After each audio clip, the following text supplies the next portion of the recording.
এটা কি নাম দেওয়া যায় বলতো? আবার ওটাকে নিয়ে পড়েছো? হয় ওটাকে বিদায় করো, আর তা নাহলে আমার অন্যত্র ব্যবস্থা করতে হবে, আর নয়তো এখানেই একটা খুন খারাপি হয়ে যাবে।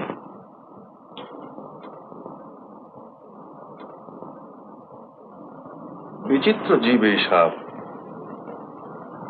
মেরুদণ্ডহীন এই অপবাদটা আজ জাগিয়ে দাও, সাপকে দেওয়া চলে না। It's all fine.